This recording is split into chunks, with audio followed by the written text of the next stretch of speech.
Hi guys, me again, Jaws and Claws, Phil. So we thought, while we've got the animals out, while we're doing this the vlog, we may as well get another animal. So we just did the blue-tongued skink from Australia. This is another one from Australia, stick on the theme here. And these are the White's tree frogs. There we go, it's Buster and Elvis. So this is Buster, this is Elvis. Buster is nice and chilled. Elvis just a little bit more wild at the moment. Now these have got lots of different names. They're also known as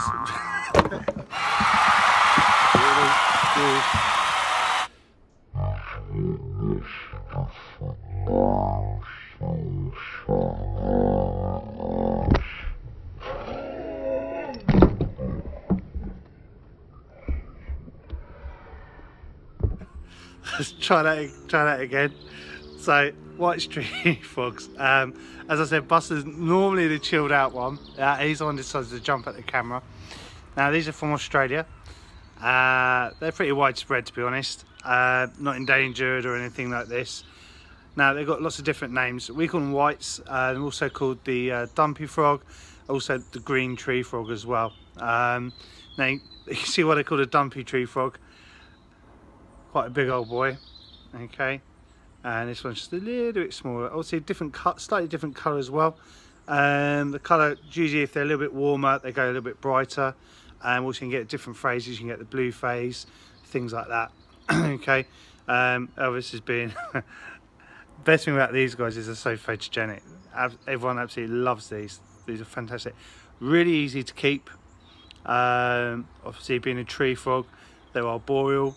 They like sort of rainforesty sort of conditions, so nice and humid, nice big water bowl just to chill out in. Being an amphibian, they drink and breathe for their skin. Obviously all amphibians have got bones as well. The little hole, sorry, the little circle just behind the ears, it's got a little membrane, sorry, behind the ears, behind the eyes.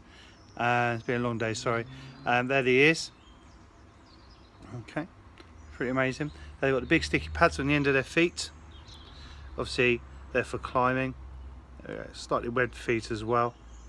If they get too dry, really bad for them, they will die.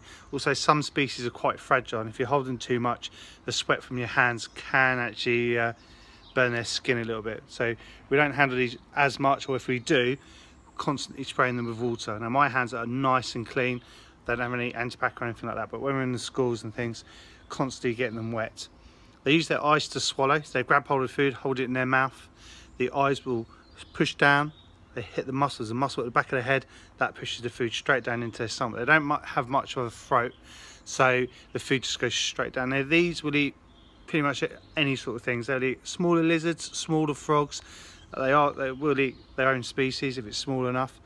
Pinkies when they get little, small mice when they get bigger, and they do get about half the size again of this one.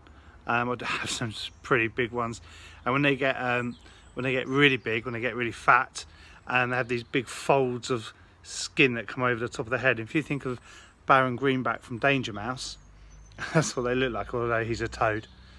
All right, oh, careful. Thank you very much. It's a family show, guys. Jump about 2 or 3 foot. Like I say, they're really good. They do live in colonies as well. I've got about 6 of these that live together.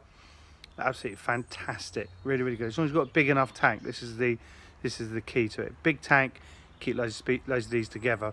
I wouldn't really mix the species. I'd keep all whites together. Yeah,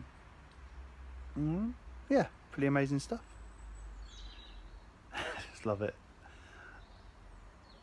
They don't normally sit this well, so just. Oh. Sorry Elvis, Buster's just yeah, likes to steam the limelight. They can live up to about 10 years, I'd say, on average, 10 to 15 years. Group of frogs is called an army of, sorry, he's been a bit rude, isn't he? Group of frogs is called an army of frogs as well. These are pretty amazing. Now the other frogs we do have, we've got a couple of red-eyed tree frogs. They're not the best ones to get, they're quite hard to keep, and they're quite expensive as well. These guys are pretty cheap, and they're just amazing. We also have a Goliath African bullfrog, which Stinky Pete will bring out, and we'll do a little show on him. All right guys, again, thank you very much.